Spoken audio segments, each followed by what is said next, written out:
Bonjour tout le monde, c'est Teresa. J'espère que vous vous portez bien. Nous sommes toujours sur le parcours de notre destinée avec l'histoire du roi David.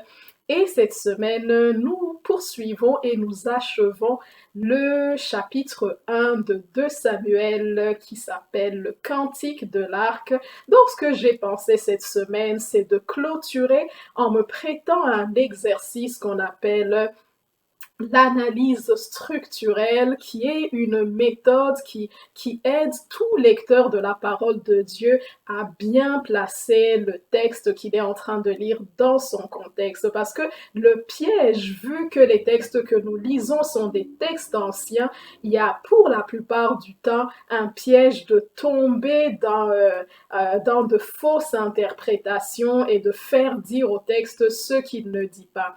Donc, en tant que lecteur de la parole de Dieu, on est appelé à faire ce qu'on appelle une analyse structurelle, qui n'est pas un grand mot, c'est juste le fait de placer le texte dans son contexte, de faire le découpage du texte et de se dire la portion de l'écriture que je suis en train de lire, elle débute où, elle se termine où, on appelle cela une péricope.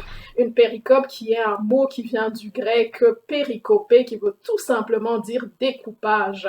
Donc, par exemple, tout le monde connaît excusez-moi, donc tout le monde connaît le texte, par exemple, en tout cas la plupart des personnes connaissent le texte qui parle de la multiplication des pains, un épisode où Jésus va multiplier 5 pains et 2 poissons qu'on peut lire par exemple dans Matthieu le chapitre 14, mais on peut voir que le contexte qui entoure ce texte quelques versets avant cette péricope qui nous intéresse, donc cette portion de l'écriture qui nous intéresserait, on voit que du verset 1 au verset 12, il s'agit de la décapitation de Jean le Baptiste. C'était l'anniversaire de Hérode et puis la femme d'Hérode, Hérodias, va demander la tête de Jean. On va servir la tête de Jean sur un plateau. Et le verset 12 nous montre comme quoi les disciples de Jean viennent prendre son corps et on va l'enterrer. Et la portion de l'écriture qui va nous intéresser va débuter à partir du verset 13, je suis en train juste de vous montrer un modèle d'un texte connu, par exemple, qu'on pourrait découper et en faire une analyse structurelle. Donc, à partir du verset 13, on voit le passage qui va nous dire quand Jésus a pris la nouvelle, à cette nouvelle-là. Donc, on voit qu'on change de lieu, on change de personnage, on change d'environnement et de contexte du récit. Donc, Jésus va rentrer avec ses disciples dans une barque. Ils vont se rendre à un moment donné. Il y aura une grande foule. Les gens vont avoir faim. On va multiplier les pains et les poissons. Et cet événement va se clore au verset 22, là où on voit que Jésus va renvoyer la foule, il va demander à ses disciples de retourner dans la barque et un autre événement va se produire. Il y aura Jésus qui va aller sur une montagne, donc on change complètement d'environnement, on change complètement de lieu, il n'y a plus la foule. Donc là, on vient d'établir notre péricope. Donc pour mieux comprendre les textes que nous lisons et ne pas les sortir dans leur contexte, il est toujours important de structurer le texte, de l'interpréter selon son contexte. Ceux qui le peuvent, qui ont le temps et qui veulent se prêter à l'exercice, on va analyser le texte dans son contexte historique, dans son contexte sociologique, politique, religieux, voire même retourner dans la langue originelle. Et c'est sûr qu'il y a certaines personnes qui pourraient se dire, mais moi, j'ai pas les ressources nécessaires pour aller trouver des lexiques, des concordance biblique. Moi, j'utilise une ressource que je recommande parce que je l'utilise tout le temps et qui est gratuite. Donc, je laisse tout le temps les références à la fin de mes vidéos. Donc, c'est un site qui s'appelle Bible Audio. Ça s'écrit bible.audio. Et vous avez également l'application qui est gratuite, donc vous pouvez voir les références à la fin de mes vidéos, mais tout le monde peut y avoir accès. C'est une parenthèse juste pour dire que si on veut vraiment se prêter à à une meilleure compréhension de la parole de Dieu, il y a des ressources qui sont à notre disposition. Donc, cela étant dit, j'ai mis la table, je vais proposer une analyse structurelle qui est très sommaire. Je dirais que c'est une analyse structurelle 101, une analyse structurelle de base et une mini-interprétation de ce passage du Cantique de l'Arc pour boucler la boucle de cette section avec le Cantique de l'Arc qu'on a vu sous différents angles depuis maintenant environ 3 semaines. Donc, on va clôturer avec l'analyse structurelle. Donc, vous allez me permettre, des fois, je vais lire parce qu'il faut que j'ai la Bible à la portée de la main pour justement analyser ce texte avec vous. Donc, le Cantique de l'Arc qui va aller du verset 17, je l'établis du verset 17 au verset 27. Le contexte immédiat que je délimiterai, les versets 17 au verset 18, on voit que c'est une brève introduction. Donc, c'est ce qui serait le contexte immédiat selon moi, une brève introduction qui va nous dire, donc une brève introduction du narrateur qui va nous dire: voici le cantique que David composa sur Saül et sur Jonathan son fils et qu'il ordonna d'enseigner aux enfants de Juda. C'est le cantique de l'Arc, il est dans le livre du juste. Donc on voit que ça c'est notre introduction, c'est notre contexte qui va introduire le cantique de l'Arc en bonne et due forme. Et la première partie du verset, la première partie de cette structure que je propose, parce que j'ai vu d'autres découpages de ce poème-là, ou de ce chant-là. Moi, je propose de le découper en 4 parties. Donc, la première partie, à part l'introduction qui débuterait du 17 au 18, la première partie irait du verset 19 au verset 21, que j'ai donné pour titre « L'annonce de la chute de l'élite d'Israël ». Donc, la deuxième partie irait du verset 22 au verset 23, que j'ai appelé l'éloge des prouesses guerrières de Jonathan et de Saül, parce que lorsqu'on fait une analyse structurelle, c'est important de donner des titres aux sections établies, comme ça nous-mêmes, ça nous renvoie à notre propre réflexion, notre raisonnement, et de se dire, est-ce que réellement la section que j'ai découpée, est-ce que le titre que j'ai donné à cette section est représentative? Est-ce que les versets que j'ai décidé de placer dans cette section, est-ce qu'ils sont représentatifs ou ils correspondent au titre que j'ai donné? Donc, la troisième partie qui serait seulement le verset 24 et que j'ai appelé « Appel aux pleureuses de se lamenter sur la mort de Jonathan et de Saül ». Donc, la quatrième partie qui est la dernière, qui irait des versets 25 au verset 27, qui s'appelle « Vague de questionnement et de tendresse du psalmiste à l'égard de son ami Jonathan tombé au combat ». Et le contexte immédiat qui va nous montrer comme quoi on passe à un autre paradigme, on passe à un autre contexte, c'est 2 Samuel, le chapitre 2 à partir du verset 1, où on a un marqueur de temps qui va nous dire après cela, donc après ces choses, on voit qu'on change de contexte. Le contexte qui va suivre ne concerne plus notre chant, ne concerne plus notre péricope. Donc il va dire: après cela, David consulta l'Éternel en disant: monterai-je dans la ville de Juda? Et puis on va voir la suite. Donc ce que je vais faire pour maintenant, je vais essayer d'analyser chaque section que j'ai proposée. Donc après l'introduction qui sont les versets 17 et 18, brève introduction, tout de suite après on voit que David va ouvrir son poème ou bien son cantique avec une cadence jonchée de parallélisme. Donc on voit que déjà il dit qui est composé de parallélisme et de comparaison, et David va y aller droit au but. Il va dire dès le premier verset, sans passer par 4 chemins, il va annoncer ce qu'il est en train de ressentir, il va annoncer ce qu'il s'est passé, il va publier la nouvelle, il va dire l'élite, au verset 19, il va dire l'élite d'Israël a succombé sur tes collines. Comment des héros sont-ils tombés? Ne l'annoncez point dans Gath, n'en publiez point la nouvelle dans les rues d'Ascalon. de peur que les filles des Philistins ne se réjouissent, de peur que les filles des incirconcis ne triomphent. Montagne de Gilboa, qu'il n'y ait sur vous ni rosée ni pluie, ni champ qui donne des prémices pour les offrandes, car là ont été jetés les boucliers des héros. Le bouclier de Saül, l'huile a cessé de le oindre. Donc déjà dans le premier verset, le verset 19, on voit que David, il va droit au but, il n'y va pas par quatre chemins, il va dire, il y a une nouvelle, il y a quelque chose qui se passe, mais ne publiez pas cette nouvelle.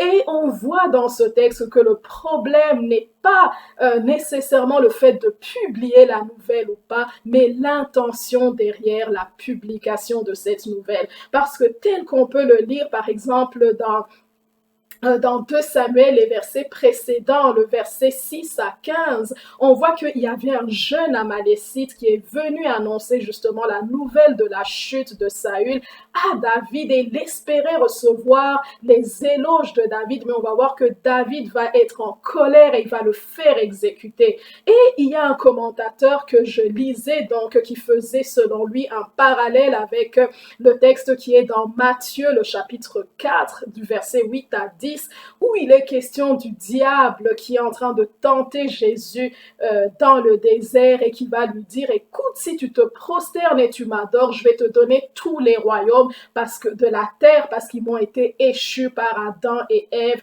lorsqu'ils ont péché. Mais on voit que Jésus va refuser, il va dire, je ne vais me prosterner que devant Dieu seul. Donc ce commentateur, lui, ce qu'il fait, il met une certaine comparaison entre le diable qui venait proposer et offrir la gloire des nations à Jésus, qui était censé régner à un moment donné, mais régner d'une autre façon. On voit cet Amalécite, ce jeune Amalécite, d'après ce que propose ce commentateur, et j'ai trouvé son commentaire intéressant. Donc ce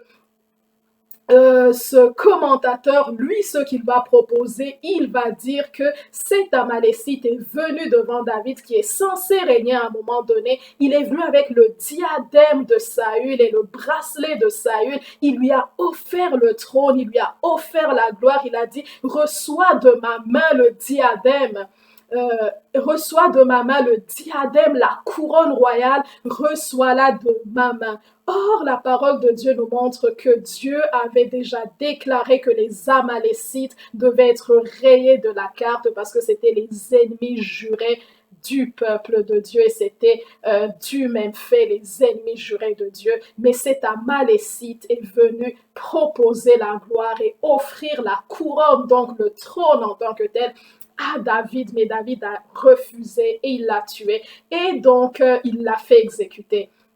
Et j'ai trouvé très intéressant, vraiment que cette comparaison était très intéressante, que ce commentateur-là a proposé. Donc le problème n'est pas de publier la nouvelle, mais pourquoi on publie la nouvelle, comment on publie la nouvelle, quelles sont nos motivations derrière la publication de cette nouvelle.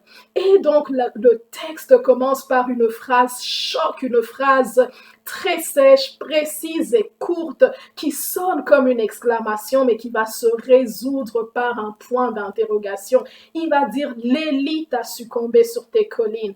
Comment des héros sont-ils tombés? Donc c'est une phrase qui porte déjà le lecteur et l'auditeur dans un sentiment de confusion, la même confusion qui est en train de régner dans le cœur du narrateur ou de l'auteur du texte, donc de David.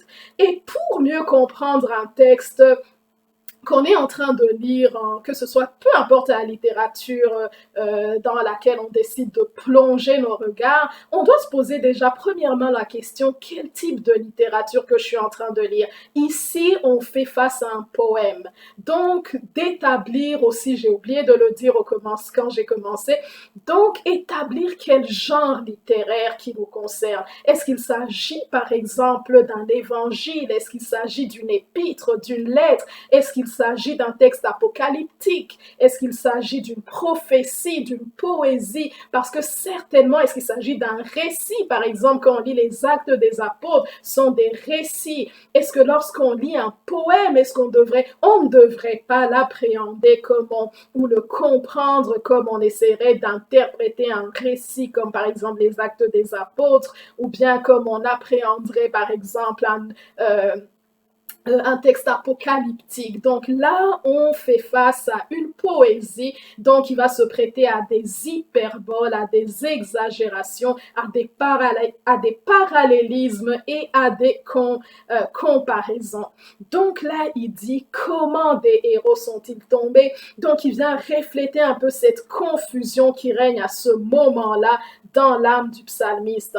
Par la suite, alors, il y aura tout un jeu de parallélisme, alors que le psalmiste va dire ne l'annoncez pas, ne le publiez pas. Donc, il y a comme un jeu, un effet miroir. Il dit ne l'annoncez point dans Gath, non publiez point la nouvelle dans les rues d'Ascalon. Donc, ne l'annoncez pas parallèle à ne le publiez point. Gath, qui est une ville philistine, Ascalon, qui est une autre ville philistine, mais les deux villes sont des antipodes, les deux villes sont vraiment l'extrémité l'une de l'autre, comme si l'une était vraiment complètement au sud, l'autre complètement au nord, ou bien complètement à l'est, l'autre à l'ouest. Donc il dit dans toute la périphérie, tout le périmètre philistin, ne le racontez pas, n'annoncez pas la nouvelle. Donc il vient établir cette antipode, cette distanciation, cette distance. Il dit ne l'annoncez pas aux quatre coins du camp des Philistins, que les Philistins ne le sachent pas. Donc on voit que le berger roi, il poursuit avec ce sentiment de honte qu'il habite personnellement, mais par un jeu poétique, par un jeu de la poésie, un jeu lyrique, un jeu poétique, ce qu'il va essayer de faire, il va transférer ce sentiment de peur qu'il habite, ce sentiment de honte qu'il habite par un jeu poétique, il va transférer ce sentiment-là aux filles.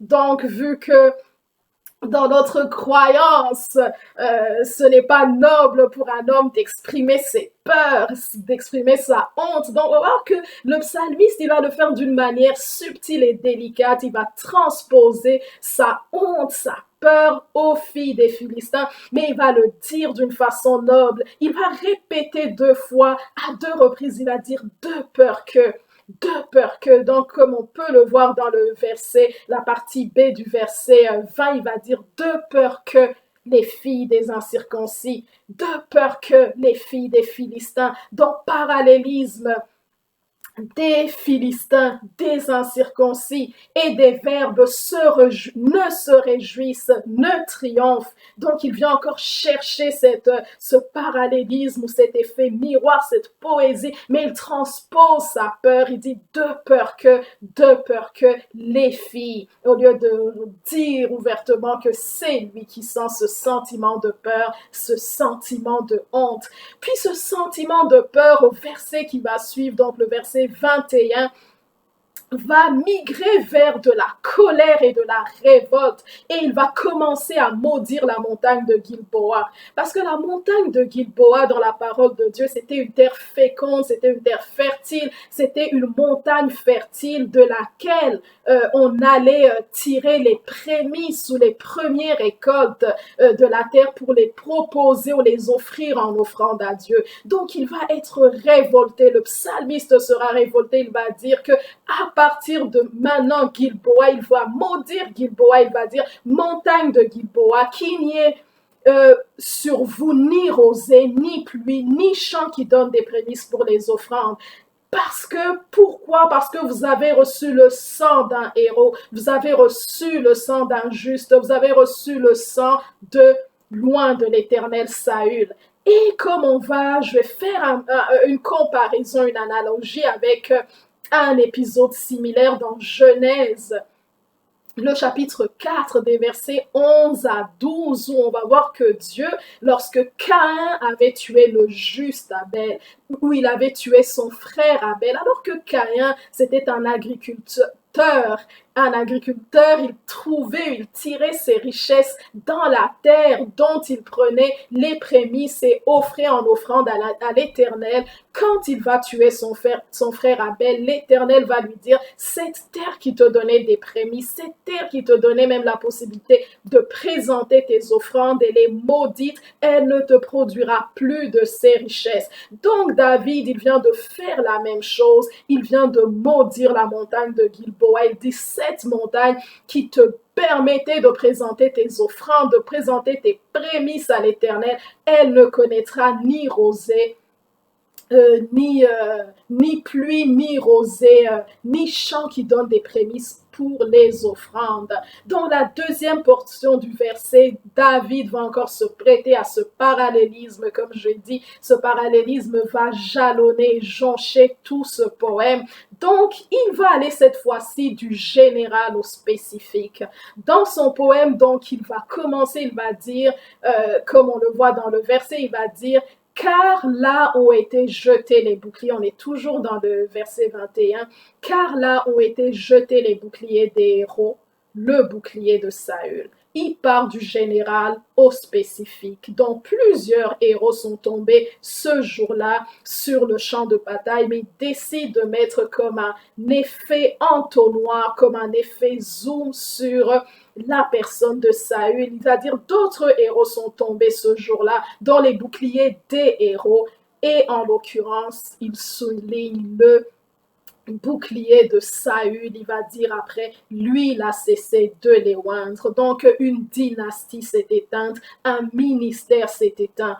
À l'époque, vu que la plupart des boucliers étaient faits en cuir, donc on mettait de l'huile sur les boucliers afin que les flèches qui vont frapper sur les boucliers à cause de l'huile et pour assouplir, non seulement pour assouplir le cuir des boucliers, mais également pour que les flèches, lorsqu'elles vont frapper le bouclier qui est fait de cuir, qu'elles puissent glisser et n'atteignent pas, ne réussissent pas à transpercer, à trouer le bouclier. Donc, il va dire, sur ces boucliers-là, il n'y a plus de nécessité de mettre cette huile-là, parce que Saül n'est plus, mais il profite par une analogie poétique de mettre l'accent ou de nous montrer subtilement que le oin, ce bouclier qui représente également Saül qui était loin de l'Éternel, donc il n'y a plus d'onction qui va couler sur Saül étant donné qu'il n'est plus là. Je vais passer à la deuxième partie, donc qui va commencer à partir du verset 22 jusqu'au verset 23, que j'ai appelé Éloge des prouesses guerrières de Jonathan et de Saül.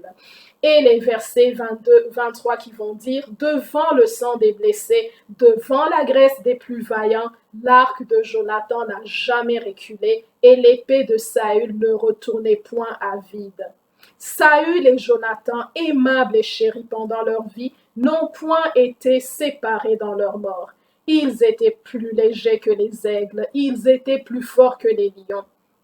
Donc, dans cette deuxième section du poème, David va braquer finalement vraiment les feux du projecteur ou des projecteurs sur les deux personnages principaux du poème, donc Saül et son fils.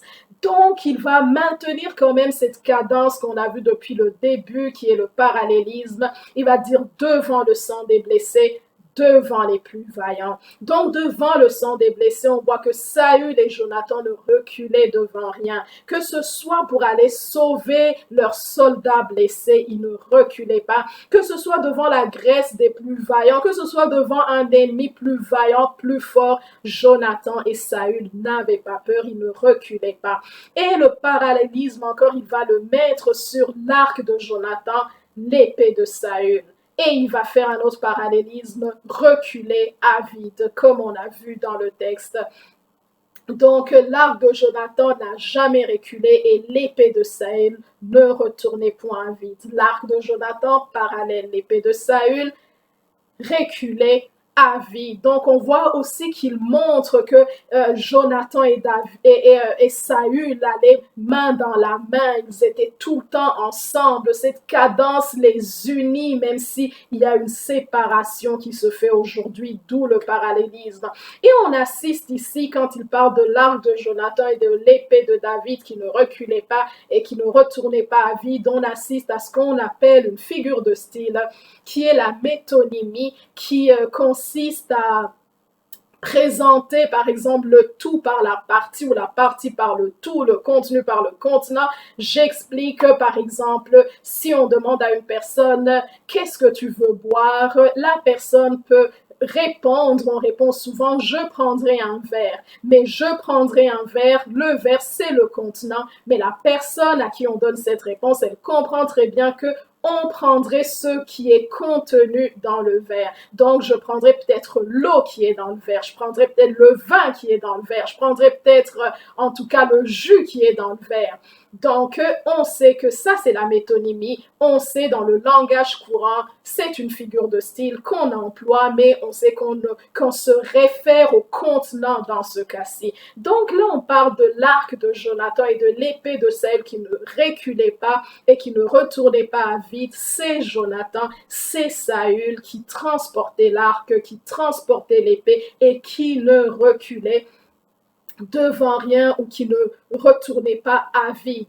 Mais vient le verset 23 qui va faire écho au verset précédent où Jonathan et Saül, comme on dit, ils sont chéris et aimables pendant leur vie et n'ont pas été séparés dans leur mort. Ils ont été plus légers que les aigles, ils étaient plus forts que les lions. Donc il y a ce même effet miroir, on voit que Jonathan et Saül sont un dans la main, dans un lien indéfectible à la vie, à la mort. Et cet effet miroir qui vient mettre un accent qui semblerait à premier abord comme un genre de contraste ou de contradiction, mais devient pour le fait même comme un encre qui vient appuyer et asseoir les sentiments que ressent David pour Saül et pour son fils Jonathan. Donc il va dire Jonathan et Saül, ils étaient plus légers. Il rapporte encore un parallélisme et une contradiction. Donc, ils étaient plus légers, ils étaient plus forts. Un autre parallélisme, les aigles, les lions. Donc, plus légers que les aigles et ils étaient plus forts que des lions. Donc, aigle, lion, ce sont deux. Donc, on voit la légèreté, mais la force également. L'aigle et le lion qui sont des symboles, sont des rois, sont des animaux qui symbolisent la royauté. Mais donc l'aigle domine dans la sphère céleste, dans les cieux. Il règne dans les cieux, il est maître des cieux. Et le lion domine, mais il domine sur la terre. Il établit son territoire par sa force. Donc là, ce qu'il vient de faire, il apporte un effet qui vient comme faire un effet miroir par rapport au verset précédent, mais on voit que cette fois-ci, ce n'est plus Jonathan et Saül qui transportent l'arc ou qui transportent l'épée, mais maintenant c'est la flèche de Jonathan qui vient transporter Jonathan, qui vient transporter le porteur et qui le fait atteindre des lieux élevés. Donc sa grâce, son onction, son arme, son outil le fait atteindre des lieux élevés parce que lorsqu'il dit ils étaient plus légers que des aigles, c'est leur flèche que lorsque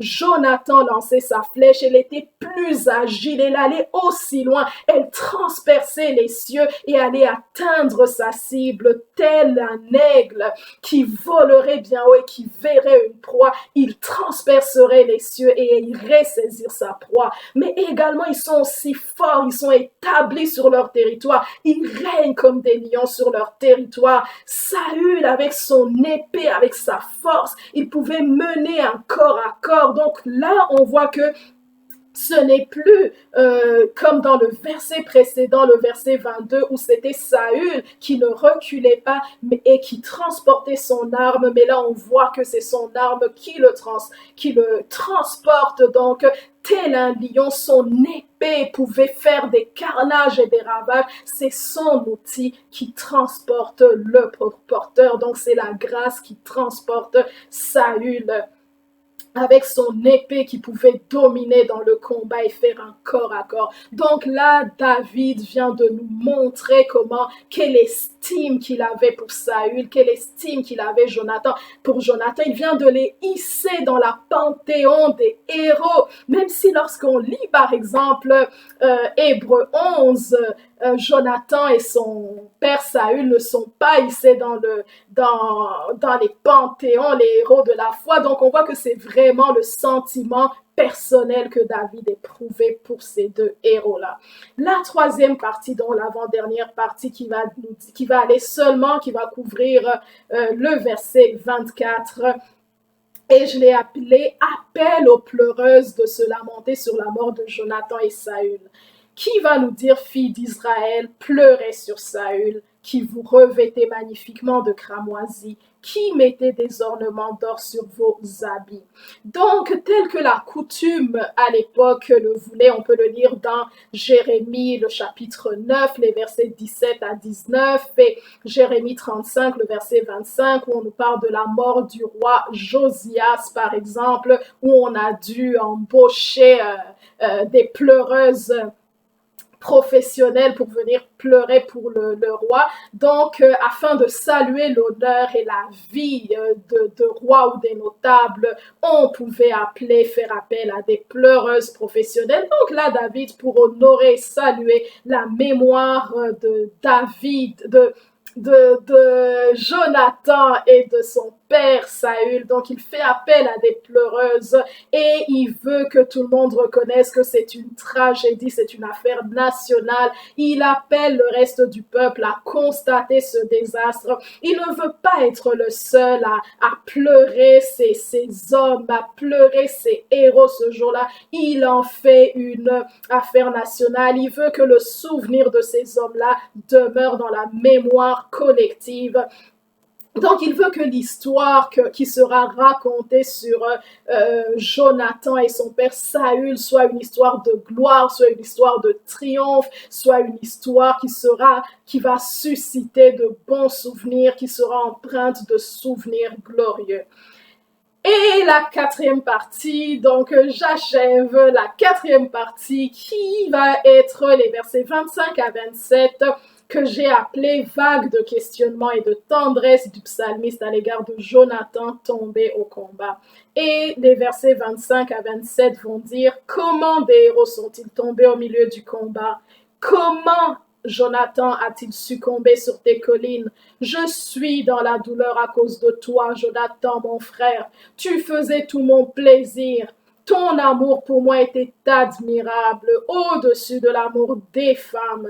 Comment des héros sont-ils tombés? Comment leurs armes se sont-elles perdues? Donc, comment des héros sont-ils tombés? Donc, la vague de questionnement refait surface et l'âme du psalmiste recommence à gémir, recommence à pleurer dans d'interminables interrogations et il va faire le même parallélisme donc du général au spécifique en disant comment des héros sont-ils tombés? Comment Jonathan, donc des héros, Jonathan, donc du général des héros, Jonathan particulier, au combat général sur tes collines particuliers, sans oublier non plus les verbes qu'il va utiliser ici. Il va dire ils sont tombés versus succomber. Le fait de tomber est un geste brusque, un geste immédiat et brusque, mais le fait de succomber se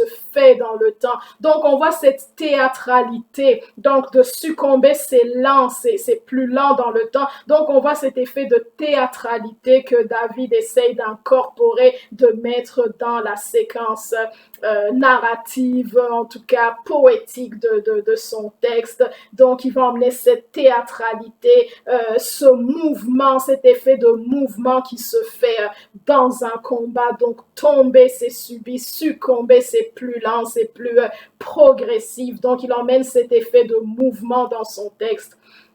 Et dans le verset 26, le psalmiste va sembler un peu se relâcher dans sa structure, dans ses codes. Il va faire comme s'il parlait cœur à cœur avec son ami Jonathan, comme lorsqu'on parle à un vis-à-vis. Donc il va dire, je suis dans la douleur à cause de toi, Jonathan, mon frère.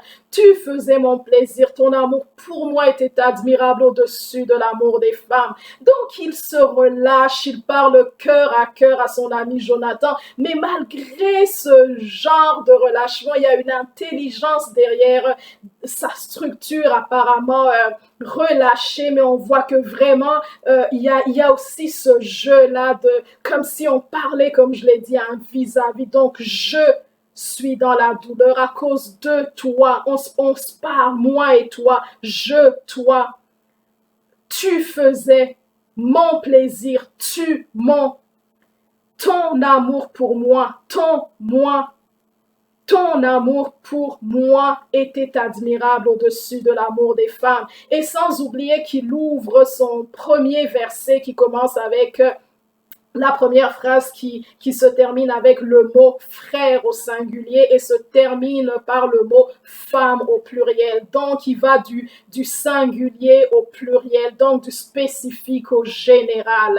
Mais on voit que quand même, frère et femme, ce sont des liens dans une vie, sont des liens qui sont indéfectibles. Un frère qu'on l'aime, qu'on ne l'aime pas, il va demeurer notre frère à vie. Et la Bible, en parlant de la femme, va dire que l'homme quittera son père et sa mère et s'attachera à sa femme et les deux deviendront une seule chair. Donc on voit qu'il montre que le lien qui l'unissait avec Jonathan était un lien fort, un lien indéfectible.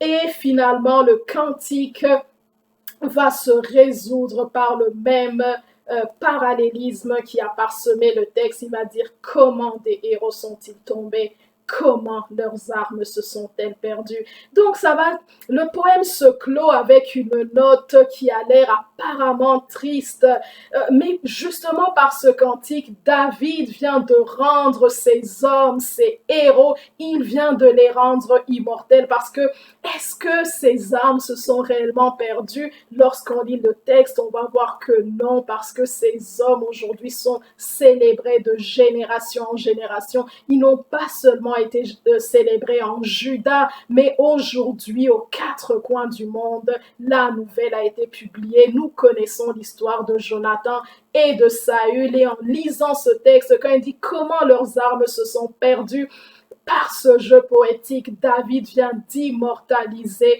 Jonathan et son père Saül, et il vient de les établir dans le panthéon des grands rois, des gens qui ont régné, des héros qu'on ne peut jamais oublier. Il va dire comment ces héros sont-ils tombés, comment leurs armes se sont-elles perdues, mais non, leurs armes ne se sont pas perdues. Aujourd'hui, on peut lire ce texte et on peut penser à Jonathan et Saül, et bizarrement, avec ce texte, nous les honorons au lieu de les condamner. Avec ce texte, nous nous rendons compte que la publication a été faite, mais la publication a été faite avec une bonne intention, l'intention d'honorer, l'intention d'élever, non pas d'humilier. Et comme donc là, on voit que la section est terminée et le contexte suivant qui nous montre que le chant est terminé, on passe à autre chose. On est dans 2 Samuel, le chapitre 2, le verset 1, qui va commencer, comme je l'avais dit en commençant, qui va commencer avec le marqueur de temps qui dit après cela, après ces choses, après ce chant, après cet épisode, David consulta l'Éternel en disant « Monterai-je dans la ville de Juda ?»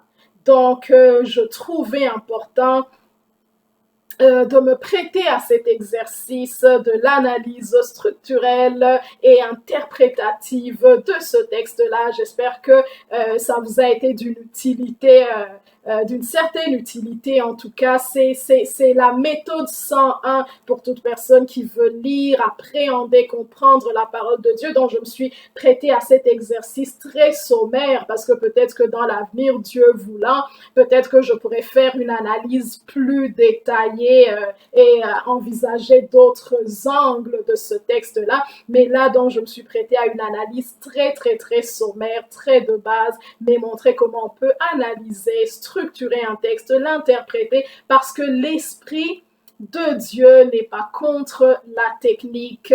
Et lorsqu'on ajoute à l'esprit de Dieu, on ajoute la technique. En tout cas, cela ne déplaît pas à Dieu. Au contraire, ça fait encore plus avancer l'œuvre de Dieu, nous donner de comprendre et de mieux appréhender, analyser les textes que nous lisons. Donc, cette semaine, je ne me suis pas prêtée à une méditation en tant que telle. J'ai proposé une façon plus technique, certes, mais d'aborder, d'élaborer ou d'appréhender les textes de la Bible. Donc, l'analyse structurelle, placer un texte dans son contexte historique, littéraire, quel genre littéraire, ainsi de suite. En tout cas, c'était ça mon partage cette semaine. Que Dieu vous bénisse, que Dieu vous garde. C'est Teresa. Donc, c'était le cantique de l'art que j'ai pas donné de titre en particulier parce que j'ai fait une analyse structurelle de ce passage-là du cantique de l'art que je l'ai proposé à ma manière. Il y a certainement, j'imagine qu'il y a d'autres découpages d'autres péricopes, d'autres découpages de ce texte-là, différents découpages de ce texte-là. En tout cas, c'était ça ma proposition. J'espère qu'elle vous est utile. C'est Teresa. Bonne semaine. Que Dieu vous bénisse. Que Dieu vous garde. Bye.